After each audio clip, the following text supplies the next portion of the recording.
whoop, whoop, whoop, whoop, whoop. Yo. Sorry, a little too excited. What are you doing? She's looking pretty saucy. I'm getting excited, but you know, we're still a long ways away. Should we just talk about this thing? Should we talk about this thing? Let's do a little walkthrough of the blue truck. There's a lot going on with this thing, especially since the last video, which I think was quite a while ago. So, back, front, middle? Let's start at the back. Let's start at the back. All right. So as you can see, I've got a bedside mocked up here.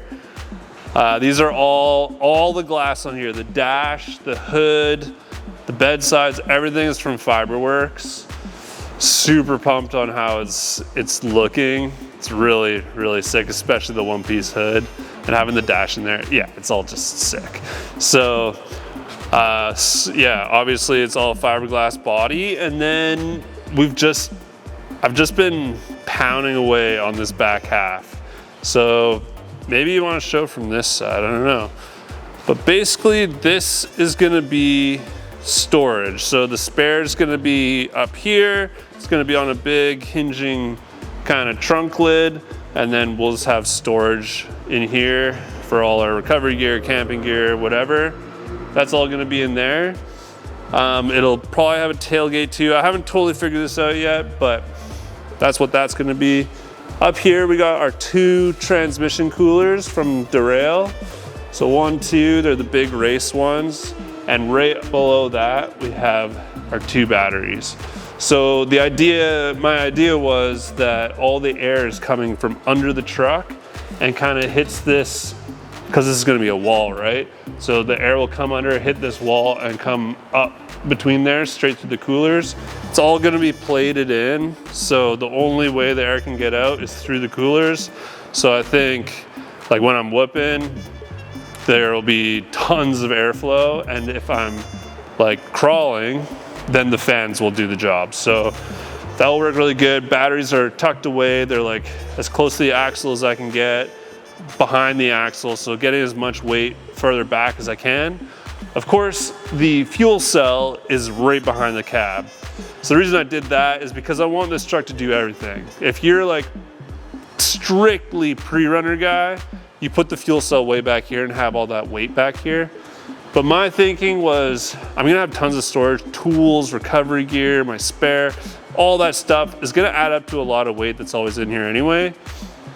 Plus the fuel, the weight of fuel changes. Like you go from 32 gallons down to 2 gallons. That's a big weight difference. And having it way back here is gonna make a bigger difference to the suspension than having it further forward. That's just my thinking. I don't know if it's legit or not, but that's the way I went with it. So you can see I did like a V like this. I'm trying to keep some visibility out the back window. Once the tire's here, who knows how much I'll actually have, but yeah, that's kind of the whole back half. So you can see here, should we just pull this off? Yeah. Yeah, let's just pull this off. Whoop. So as you can see, we got our King shocks, King bumps. So these are 3.5 4-tube bypasses, 18s, and then the coilovers are 2.5 16-inch coilover. This was a big project for me. This is my first like big kind of project as far as like TIGging and all that stuff, and like I think it came out pretty good. It's not fully welded on yet, but I'm pretty happy with how it looks, honestly. And then yeah, we got our big shocks into our links. So these are short links. These are, I think they're 48 inches. That's pretty short for most pre-runner guys, but I'd say it's pretty average for the rock crawling guys. So with this truck, I am trying to be able to do a bit of everything. It's geared more towards going fast, but it should still be able to handle the rocks pretty good. So the shorter links, they still give me just over 25 inches of travel metal to metal, but you know, with the shorter link, I have better angles with rocks and all that stuff. So I think it'll be good. That's another reason I mounted the links up higher on the axle, Normally the Prerunner guys would mount it under the axle, because then the axle, every time the tires hit, and it's pulling down from here, so it wants to be straight up and down. Mine is mounted in front, which means that it's going to try and twist every time that you hit the ground. So it will wear out components a little bit more. It puts a lot more force through the upper links. But for me, it's a good trade-off, because then I have tons of clearance under the axle for when I'm rock crawling. So I think it's going to work really well. Still have good link separation and all that. These are TK1 sway bars.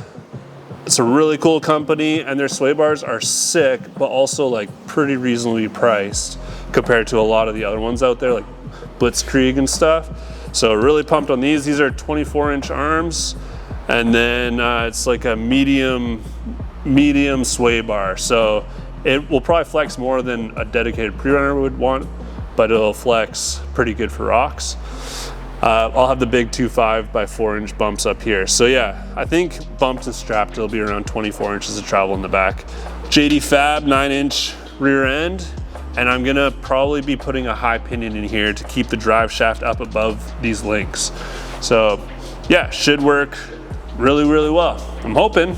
I don't know. We'll find out one day. What next? Should we talk about the interior? Yeah, dude.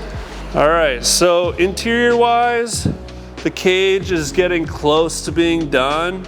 A lot of the cage to cab tie-ins are all done. A lot of the tube structure's done. Really, the only thing left is basically doing the harness bar and middle kind of wall. The reason I haven't done that yet is I'm waiting for seats. This is not the seat I'm gonna be using. I'm also debating between a bench in the back or just two separate ones. I think the bench is pretty dope for like dogs and just throwing stuff back there. So I don't know, we'll see. But yeah. What else is in here to talk about? I don't know what's new from last time, probably all of it. So we got the Fiberwerx dash up here. I'm really thankful to Haltech. Haltech jumped aboard as well. So Fiberwerx sent me all this stuff, so thank you to them. Haltech also hooked it up with a big discount, so it'll be all Haltech ECU, Haltech dash, Haltech transmission controller, PDM, all of it. Everything's gonna be Haltech. Like, there will be no stock wiring left on this truck. Every light, brake light, dome light, everything is gonna be wired from scratch by me using all the Haltech stuff. So super stoked to start getting this all dialed once I have a bit more of the interior built. Got our winter shifter here. I built this shifter mount for the winter shifter, and if you're into this kind of thing, you'll notice that it is very, very heavily influenced by Morgan Clark Design. So huge shout out to him for the creativity that I basically stole. And that's on James from Terra Crew's truck. So I'm really excited to see him whooping his truck, and this is a little thievery from him, basically very influenced. So we got an Atlas 4 in here. So when I talked about crawling, this thing will have a 125-to-1 crawl ratio when it's all said and done. So it's pretty sick. I can do front digs, I can do rear digs, I got a lot of options here for whatever I want to do. And then this is not just a hoon handle, this is a cutting brake. So you pull back, it'll lock one wheel, and if you push forward, it'll lock the other. The reason I went for that instead of your just traditional like lock the back axle handbrake is I wanted to use it for cutting around trees and stuff, getting really tight. So I can put this in front wheel drive, so just the front is pulling, and then I can lock the inside wheel, and I can basically turn like on a dime, like totally pivot the truck. Because this truck's a bit longer and I'm still gonna be in trees, that's gonna be a really sick option. Plus, you can still just rip it and get drifty. So as long as you remember which way to pull the thing when you're driving. But the shifter's shifting a 4L80, which has been all built by a local guy here with all billet stuff. So should be pretty robust. I'm excited for that. And yeah, other than that, like the interior is just a bunch of sheet metal I've been working on. I've been learning sheet metal, doing some bead rolling, stuff like that. but I'm very new to all this sheet metal stuff. So next up, once I get the seats, I can build the back wall, I can build the floor, and then I can start building the firewall. And then once this is enclosed, that's gonna be really exciting. Then I can start getting like all the dash in and all that kind of stuff. But yeah, this is all how it's gonna be. Yeah, what's next? What's next? To the front. To the front. So again, with the Fiberwerx, they are so sick. This is just such a good looking setup in my opinion, as far as Tacomas go. But if you get underneath here, literally today, big milestone, I finally got the lower bulkhead set up. So the lower control arms are gonna bolt right into here. Obviously I have to do a lot more tying in and stuff, but this is the foundation of the whole front end. And that front end is gonna be a center mounted 9-inch. So all spider track stuff eventually. And it's gonna be inline shocks like this. Instead of stagger like that, they're gonna be inline. And the front end, 4-wheel drive, should do 19 inches of travel, which will be pretty fun. And it'll pair really well with the 25 in the rear, I think.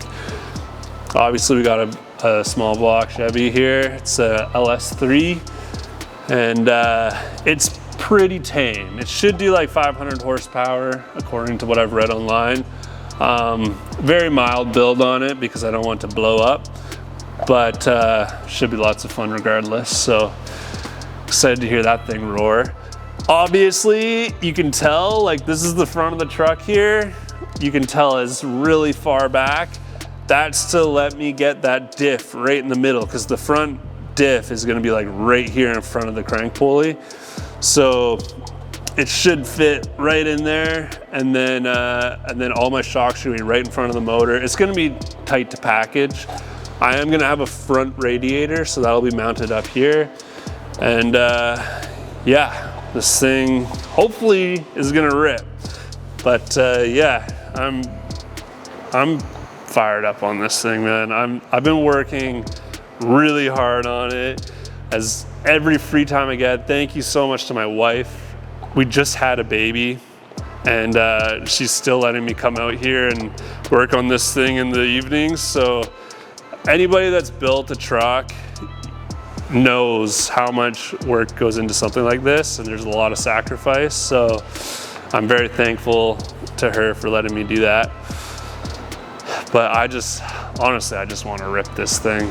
So there's a lot of work left to go. I'm basically building a truck from the ground up, but I think people keep telling me it's going to be worth it when it's done. So I'm just going to choose to believe them. But once I have this thing sitting on the ground, the front suspension done, it's going to be, I'm going to be well motivated to get it running. And then as soon as it's running and it can sit on the ground, then it's like, dude, it can drive. I better get this thing freaking done. So I'm hoping, I don't know. I just want to get it done. So yeah, but gonna keep cranking. Hopefully you enjoyed this. If you did, hit the like, hit the subscribe. I'll keep trying to do more content about this, or follow me on the original Trail Boss. I do a lot more updates about this thing on there. But yeah, if you're interested, definitely follow along. If you're not interested, then whatever, you don't have to watch. But thanks for checking it out, and we will see you soon.